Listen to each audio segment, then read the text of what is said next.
Amigas, amigos del Ciudadano México, nos encontramos en una emisión más del podcast Ciudadano y hoy nos da mucho gusto recibir en las instalaciones de nuestro periódico al abogado Mario Bracamonte, quien es un abogado postulante, un exitoso despacho en materia laboral, quien ha sido parte de la construcción del Movimiento de Regeneración Nacional, fue presidente de Morena en el estado de Puebla y hoy también actualmente un influencer de las redes sociales, donde a través de formación política, de debates de coyuntura y de contextos geopolíticos, pues conversa en la virtualidad con sus grandes audiencias. Bienvenido, Mario, bienvenido al Ciudadano. Gracias, Jorge, gracias por la invitación. Qué bueno que existen medios que pretenden no solamente información, sino análisis crítico. En un sentido personal, más allá de la breve descripción que hice hoy, más allá de tu largo trayecto profesional, de tus estudios, ¿cómo describes a Mario Bracamonte en un sentido personal? ¿Cómo te defines en la esencia quién es Mario? Bueno, yo creo que en primer lugar una persona convencida de sus propias convicciones y con el deseo de servir a los demás, y que no ve simplemente pasar los acontecimientos, sino que pretende transformar la realidad, que eso es muy importante, y que además está comprometido, estoy comprometido con mi país, con la sociedad, con mi entorno, con mi comunidad, que es un asunto desde mi punto de vista que implica a una persona en su totalidad, ¿no? Bajo el principio, bajo la convicción personal de que no debe pasarse la vida simplemente en el servicio a sí mismo o en la banalidad, sino en la realización de una misión que es producto de una convicción.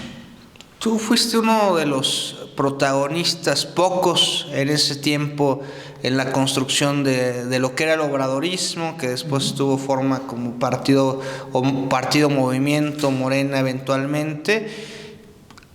¿Cómo eran esos primeros días en los que era una situación desértica, la futura esperanza de transformar el país, de llegar a la toma del poder público, y menos aún impensable era construir una hegemonía política como hoy lo es Morena? ¿Qué balance haces de esos primeros días? ¿En qué contextos fue? ¿En qué año fue cuando incursionaste esta aventura llamada obradorismo en Puebla?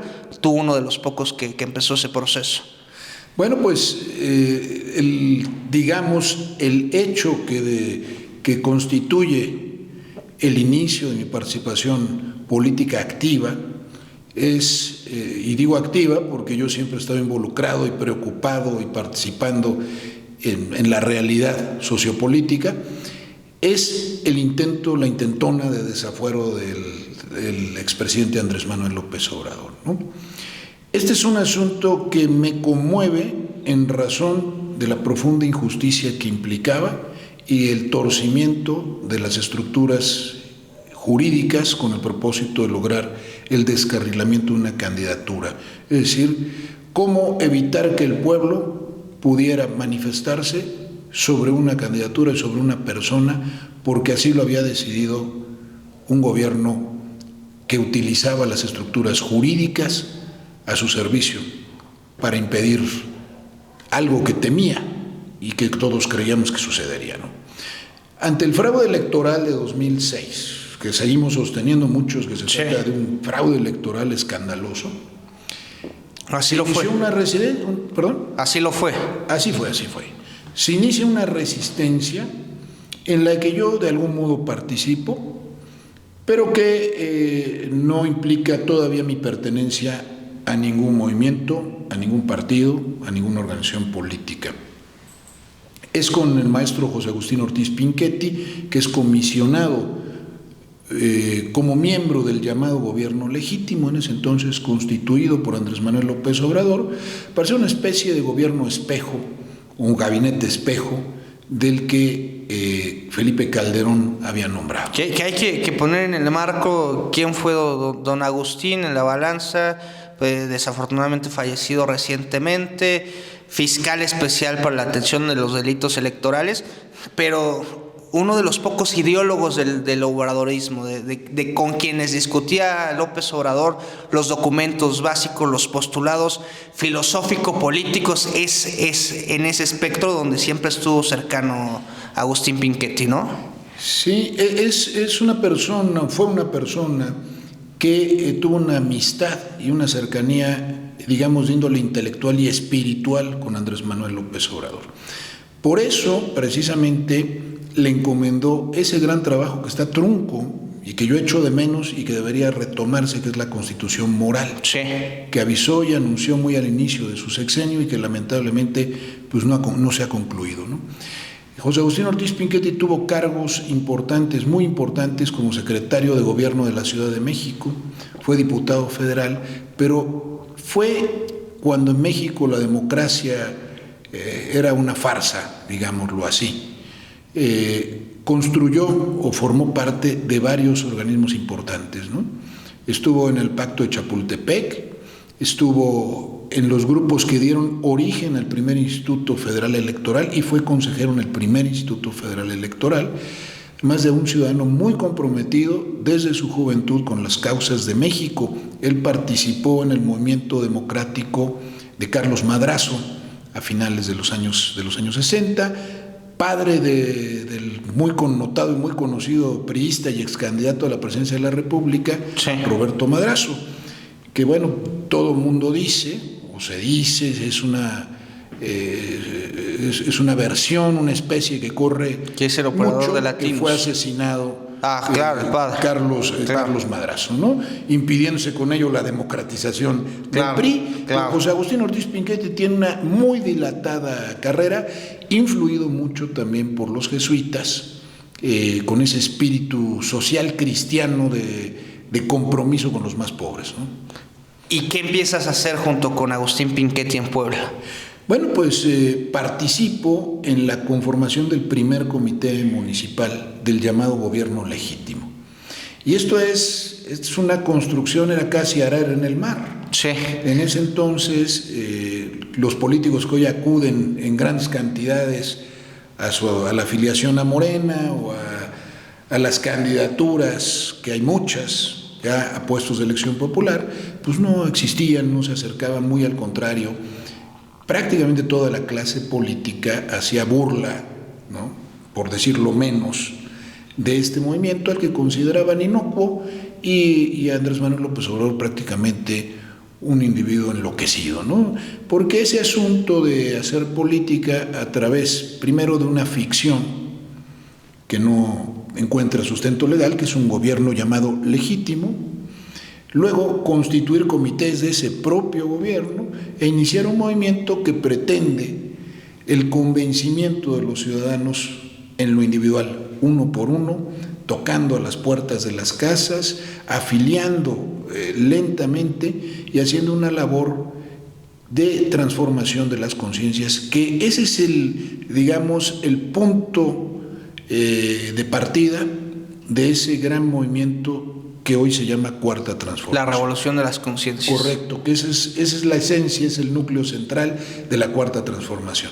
En términos materiales, podemos hacer un corte de caja del gobierno del expresidente López Obrador, que la premisa por el bien de todos, primero los pobres, fue efectiva. Fue efectiva porque Coneval demarca que 5 millones de personas salieron del estado de pobreza. El Banco Mundial hace el corte de la totalidad del sexenio a 9 millones de personas, pero también, como nunca antes, los ricos lo son más. Entonces, operando esa premisa, sí fue por el bien de todos, primero los pobres, porque también hay en los sectores medios bajos un bienestar de vida mayor. Se ha avanzado en términos materiales bajo esa premisa, pero en términos de la revolución de la conciencia, ¿qué podrías comentar? ¿Se ha avanzado a la materialización de una revolución de las conciencias? ¿Qué es esa revolución? Bueno, a ver, yo pienso que normalmente lo intangible, los avances de naturaleza intangible, son menos valorados que los de naturaleza tangible. Es decir, es medible Es mesurable la salida de la pobreza de determinadas personas, se sabe cuánto gana cada quien, se sabe, por ejemplo, el incremento en materia de salario, del salario mínimo, cómo se ha impulsado el salario, qué tanto poder adquisitivo ha recuperado el salario. Y se cumple ese principio fundamental enunciado en lo que ya tú mismo has dicho, por el bien de todos, primero los pobres.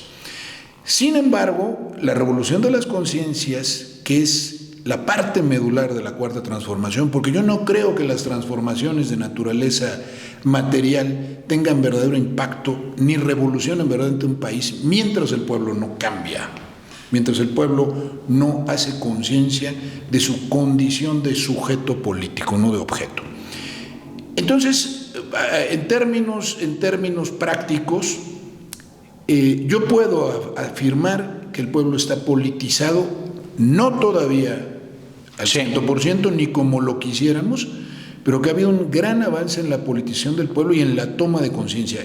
¿En dónde lo vemos esto? Bueno, lo vemos, por ejemplo, en las redes sociales, pero lo vemos en la cada vez mayor cantidad de gente que opina sobre asuntos sociopolíticos, opina sobre la conducción del país, opina sobre la marcha de la sociedad y se involucra en asuntos en los que antes no solamente no se involucraba, sino no le interesaba entender.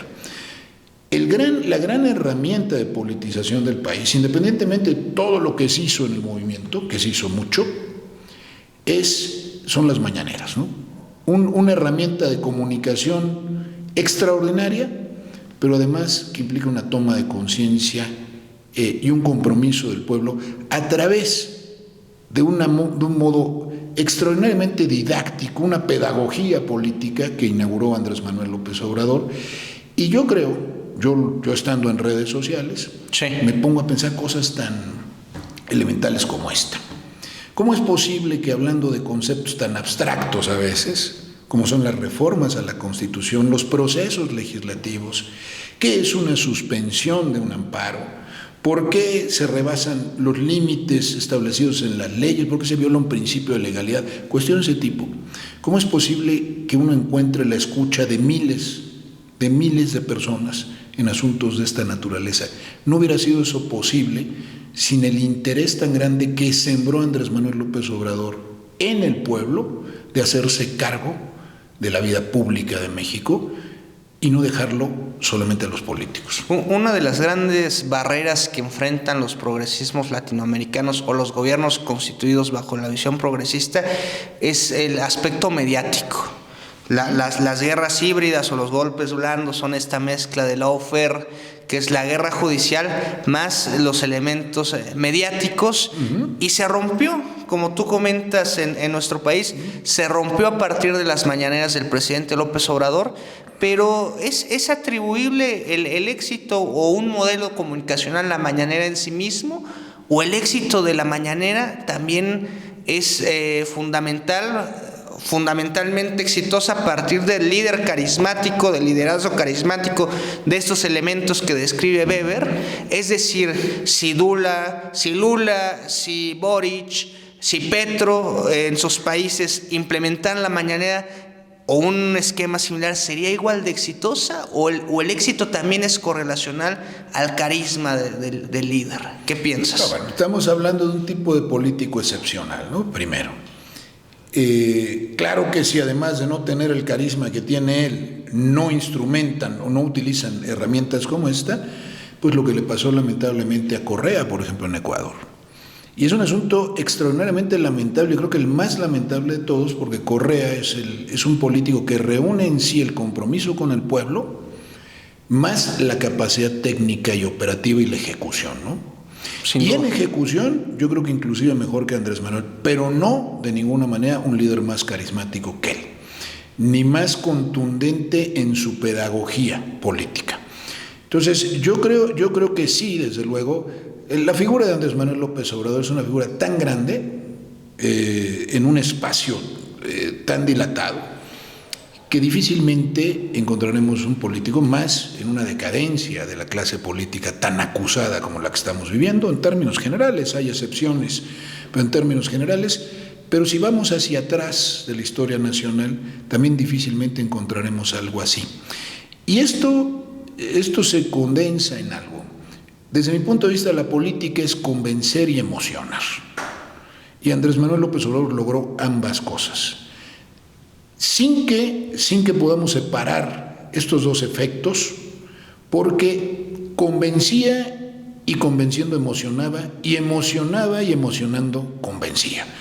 Y es que hay que analizar su discurso, pero hay que analizar el modo, por ejemplo, cómo la mañanera hoy se transforma y por qué el gran interés de la gente allí.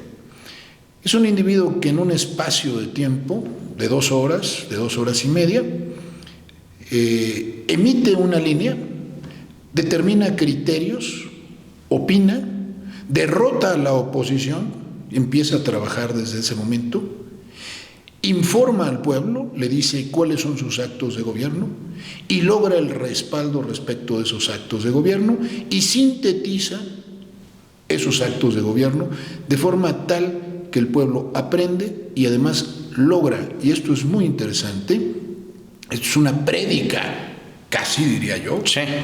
logra también que en la gente común y corriente queden casi como mantra determinados conceptos, determinadas frases, determinadas ideas, que las hace suyas la gente y bajo un proceso de introspección casi intuitivo, la gente termina diciendo cosas como, por ejemplo, con el pueblo todo, sin el pueblo nada, ¿no? Y eso se traduce en una convicción de la gente de que así deben ser las cosas. Entonces, yo creo que sí, efectivamente es un tipo extraordinario, no es ni mucho menos un gran orador al uso, y sin embargo, el modo en que transmite es extraordinario. Comentas, para adelante no veremos a otro López Obrador, hacia atrás tampoco lo vimos. Tu análisis es respecto a los liderazgos carismáticos. ¿El líder carismático nace o se hace? Es una combinación de ambas cosas, ¿no? Él termina volviéndose también casi un mito, ¿verdad? Yo pienso que es un hombre profundamente intuitivo, que nació para la política y que es empático a pesar de que no es extraordinariamente simpático, ¿no? Pero hay un halo que lo rodea y que es lo que le granjea este carisma. Y es el haber sido la primera persona en el país, no solamente en recorrer todos los municipios, sino en acudir en cercanía a la gente concreta. Para mí, el pueblo agradece extraordinariamente, y eso lo he percibido directamente y lo he constatado, agradece extraordinariamente la empatía y la comprensión, la compasión, como la muestra fehaciente y convincente de que se comparten los sufrimientos, las limitaciones, las carencias, las quejas, las debilidades, y entonces el individuo termina siendo parte del pueblo. O sea, es un político que ya es pueblo, ¿no? Y eso es lo que da ese carisma y lo que da el resultado. Bueno, construye el carisma, lo potencia, pero además da el resultado extraordinario de la adhesión, que es una adhesión casi religiosa a esa figura, hay que decirlo, y que además está rodeada de un cariño, de un afecto, de un amor, pues desmesurado, que muchas veces no tiene un correlato intelectual, ¿no? Racional. La mañanera no solamente fue el gran ejercicio de comunicación, sino que fue el gran acto de gobierno. En sí mismo es un acto de gobernanza y gobernabilidad la mañanera, y no nada más eso, también la mañanera fue el partido, o sea, porque en todo el sexenio Morena no constituyó un partido para ser parte del debate público, es decir, todo se concentró en la mañanera. ¿Cuáles son los retos en la mañanera personificada en la figura de López Obrador? ¿Cuáles son los retos de gobierno, de partido, de organización, de construcción de relato, de narrativas populares hoy sin Andrés Manuel López Obrador? A mí me cuesta decirlo porque no quisiera que fuera así, pero estamos hablando de un caudillo Estamos hablando de una figura totalizante que inclusive al ser tan fuerte opacó totalmente al partido, ¿no? Pero por otro lado, el partido no supo generar liderazgos ni cuadros en la misma línea, ¿no? Entonces, hoy hay un problema que yo veo. Hay un partido, sí, pero además es un partido que se puede morir de éxito porque no compite contra nadie. El maestro José Agustín Ortiz Pinchetti me decía muy al principio, ante el triunfo de Andrés Manuel López Obrador: solamente tenemos dos problemas. El primero es la salud de Andrés Manuel López Obrador, porque si él enferma o muere, esto será un desastre para todos, incluida la oposición. Y el segundo es: no tenemos oposición, porque la oposición está muerta prácticamente ya desde ese entonces, ¿no? La oposición en este sexenio no se hizo favorablemente o preferentemente desde los partidos. A mí Alito Moreno o Marco Cortés no me parece que representen ni las voces estas destempladas de Lili Téllez y todo eso. Eso no fue la oposición. La oposición se hizo desde la oligarquía nacional, desde sus medios de comunicación, de sus organismos de la llamada sociedad civil, de sus intelectuales orgánicos. Así fue. Y desde el extranjero, desde luego. No hay oposición. Y al no haber competencia ni haber oposición, hay una merma en el propio partido. Pero finalmente todo terminó con una conclusión. Morena no existe como un verdadero partido, porque un partido debiera tener, primero, una ideología bien definida, no existe, y formar en esa ideología, mediante unas estructuras muy sólidas de formación de cuadros, al pueblo en general. No existe, y organizar al pueblo tampoco existe, de tal manera que Morena se ha conformado recientemente de elementos ajenos, importados, y además se arma y se prepara para elecciones, ¿no? Para las elecciones. Y un partido político no puede vivir para las elecciones, tiene que acompañar un gobierno y además tiene que hacer política todos los días y llevar a cabo o ejecutar su programa, porque los programas de gobierno se hacen de los programas de los partidos, ¿no? Entonces se gobernará como crea el ejecutivo en turno, con su propio estilo, o como él vaya viendo que se acomoda, tomando algunos aspectos del gobierno de Andrés Manuel López Obrador, que tuvo mucho éxito, digamos, ante el pueblo, y ese será el gobierno de Claudia Sheinbaum y los que sigan. Yo no digo que no puedan tener éxito, pero la pregunta no va hacia allá, sino ¿el partido sobrevivirá? Yo creo que esto terminará en una multitud de fuerzas en el país, se generarán otras cosas, pero yo no veo que el obradorismo haya encontrado expresión plena en un partido político, y mi pensamiento, mi conclusión, es que nunca debimos haber sido un partido político, sino trabajar a través de partidos políticos y conservar un gran movimiento, ¿no? Para que se conservaran estas ideas y estos propósitos, este ideario, y además una cosa que es vital: si nosotros no logramos hacer del pueblo sujeto y continuar en esta labor, que es hacer una nueva clase política desde el pueblo, pues entonces las cosas no se transformarán de raíz. Habrá ciertas transformaciones, pero no radicales. Señalas, y pienso con gran acierto, que la oposición se constituyó a partir de la oligarquía, pues de los medios de comunicación y del gobierno de los Estados Unidos de Norteamérica. Y habríamos, bajo el eslogan de por el bien de todos, primero los pobres, que dio por resultado que salieran 9 millones de personas de la pobreza, pero que también los plutócratas siguieran siendo lo más. En esa tesis, ¿cabe, es válido, fue un hecho concreto la separación del poder político del poder económico? Uno de los elementos, qué bueno que lo citas, y de las pretensiones fundamentales del gobierno de Andrés Manuel López Obrador era la separación entre lo público y lo privado. Yo pienso que una de las lacras más grandes que nos trajo este sistema, que algunos llaman neoliberal, pero que es el dominio de la plutocracia financiera mundial prácticamente, fue precisamente la cooptación de los gobiernos y la eliminación de las trabas jurídicas. Eso es lo que se llamó como desregulación, lo segundo, y lo primero, una colonización de lo privado o de lo público a través de lo privado. La privatización de los gobiernos y de la cosa pública. Entonces, era un asunto sumamente importante. ¿En qué aspectos sí se consiguió y en qué aspectos no se consiguió? Bueno, evidentemente que la primera separación es una separación ideológica y psicológica. Que se rescate la cosa pública, que el Estado vuelva a ocupar su lugar y que ejerza verdaderamente el poder.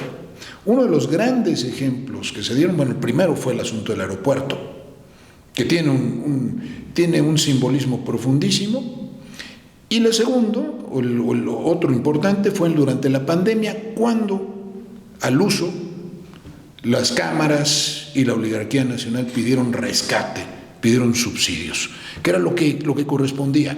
Siempre hacer públicas las pérdidas de los entes privados, ¿verdad? Y entidades privadas que vivían ajenas a sus responsabilidades. Entonces, la negativa del presidente Andrés Manuel López Obrador de hacer el usual, el acostumbrado rescate, es un símbolo extraordinario. Y luego, pues el tercero es la obligación tributaria, a la que le falta muchísimo, porque uno de los signos del dominio del Estado y de la exigencia respecto de los particulares es precisamente la situación tributaria, ¿no? Que inició, es decir, señalar ante todos quiénes eran los que no pagaban impuestos, contra la conseja entre la propia oligarquía, que le gustaba esparcir entre todos, de que quienes no pagaban eran los que estaban en la economía informal, y no ellos. El descubrimiento de que se trataba de individuos insolidarios con la causa del país y la exigencia y la obligación de pagar impuestos, todavía eso le queda mucho. Entonces creo que hay un inicio de separación entre lo público y lo privado, pero que no se ha consolidado, es muy frágil todavía, y hay que revisar concesiones, hay que revisar contratos públicos y sobre todo hay que trabajar enormemente para construir una verdadera clase empresarial. Eso es un asunto que dice, bueno, ¿por qué insistimos en eso? Porque si nosotros no tenemos una clase empresarial, tendremos siempre una clase pseudoempresarial, una oligarquía que esté dependiendo del dinero público, ¿no? A través de contratos o concesiones, y que en consecuencia tenga un negocio. El negocio es invertir en campañas políticas, es subvencionar políticos, es coludirse con políticos o es poner políticos. Desde la década de los 90, teóricos políticos han afirmado hasta la presente que la ideología política está muerta. ¿Para ti encuentras un sentido o qué sentido ideológico tiene hoy la cuarta transformación?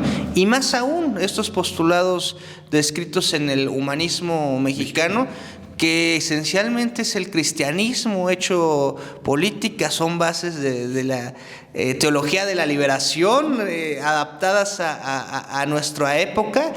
¿Encuentra un sentido la sociedad afina a este proyecto político, o es más bien la atracción al líder que ya no es líder porque ya no está?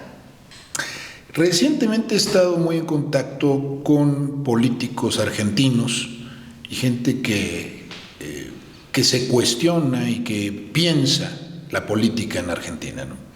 Una figura similar, que es Juan Domingo Perón, que lo fue todo cuando gobernó y después fue desalojado del poder, y el peronismo quedó como una corriente subyacente pero muy extendida, y después encontró una división porque el peronismo decía: no somos sectarios y aquí cabe todo mundo, todos caben.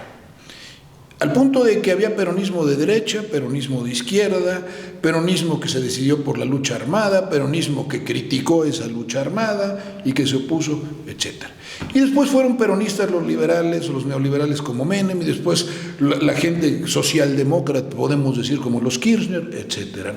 Entonces nadie entiende exactamente qué es. Eso sucedió.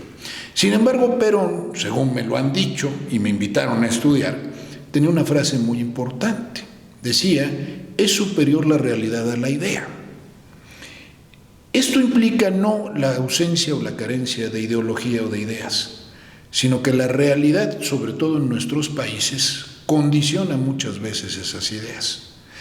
La realidad de pobreza, por ejemplo, ¿no? La realidad avasallante de una cantidad enorme de gente que está privada de lo básico, que hace y nos obliga a aparcar ciertas ideologías que, por ejemplo, algunas personas hoy adoptan porque están de moda, porque se les hacen interesantes o porque son las que están de moda en boga en Estados Unidos, en Francia, en Alemania, etcétera, pero que no sirven absolutamente para resolver la realidad nacional. Ese es un punto. El segundo es, efectivamente, debemos generar una idea política propia, porque hasta la fecha todo ha sido gobernar con ideologías del siglo XIX y con métodos del siglo XX. Eso está sucediendo en todos lados. Estamos atascados todavía entre el liberalismo del XIX y el marxismo del XIX, que el marxismo es una ideología que surge para atacar a ese liberalismo, y el siglo XX pues nos aboca a conflictos de bloques que ya tampoco existen, ¿no? Hoy tenemos una realidad, después de la globalización, después de la mundialización, una realidad que es terrible también porque la economía de la producción ha dado paso a la economía financiera, ¿no? Entonces hoy la explotación se da en otros ámbitos, desde otros medios, la tecnología ha influido grandemente en que esto suceda de otro modo, y nuestro país está en esa modernidad reciente, pero también anclado en algo propio. Y yo quiero aquí concluir con algo importante. El humanismo mexicano es una semilla de una ideología propia, nacional y necesaria para México, para dejar de ser subordinados, para dejar de obedecer o estar en seguidismo de ideologías generadas en otros países, en otras latitudes, y que sirven para otros, ¿no? Hoy aún la crítica de nuestra realidad de nacimiento como nación pasa por estas ideologías, por lo que nos dicen la derecha o la izquierda tradicionales, europeas o norteamericanas, ¿no? Y las universidades y los think tanks de estos países. El humanismo mexicano puede desarrollarse, le falta mucho. La concepción moral era algo que tendía hacia eso. El ideario inicial de Morena, que hoy creo que casi nadie sigue y que nadie ha leído, o muy poquitos, es eso, pero requiere un desarrollo intelectual todavía muy grande a la luz de nuestra identidad nacional, que implica un redescubrimiento. ¿Cómo queremos gobernarnos? ¿Cuál es el lugar del pueblo? ¿Cómo se establece un principio de solidaridad entre nosotros? ¿Cómo se construye la comunidad, que es fundamental y que en otras latitudes y bajo otros sistemas e ideologías es irrelevante, ¿no? Entonces, yo creo que la realidad es más fuerte que la idea, sí, pero la idea es indispensable para alimentar la transformación de esa realidad, y esas ideas tienen que estar enraizadas también en esa realidad. Y esa realidad no solo es material, sino también, como decía en su momento Andrés Manuel López Obrador, es espiritual. Y esto es de lo que debería volver a hablarse, y yo lamento que ya no se esté hablando, porque muchísimos de los políticos que han llegado a los cargos de elección popular no tienen verdadero interés en que se hable de esto. Pronto la crítica al mundo globalizado va a ser inoperante en virtud de que se están generando bloques, ya bloques muy grandes, ¿no? Y seguiremos teniendo que criticar el egoísmo, por ejemplo, como un vicio, la codicia como un vicio, el individualismo como un vicio, el rompimiento de la comunidad como un cáncer, y tendremos, por ejemplo, que volver a replantearnos cómo se construye la comunidad y paradójicamente luchar, ya decir hoy desde la izquierda, desde la derecha, desde nuestro interés nacional, a partir de la recuperación y la preservación de nuestras raíces, de nuestros principios. Mucha gente piensa que estos son asuntos de conservadores, entonces por eso hoy todo está cambiado, ¿no? Simone Weil, en un libro que se llama Echar Raíces, una mujer considerada de izquierda en su momento, y muchos otros, Michel Cluscard del Partido Comunista Francés, decían que sin la preservación de la cultura, de las tradiciones y de las raíces, paradójicamente, era imposible el combate contra la codicia y contra las plutocracias mundiales, que quieren diluir y uniformar.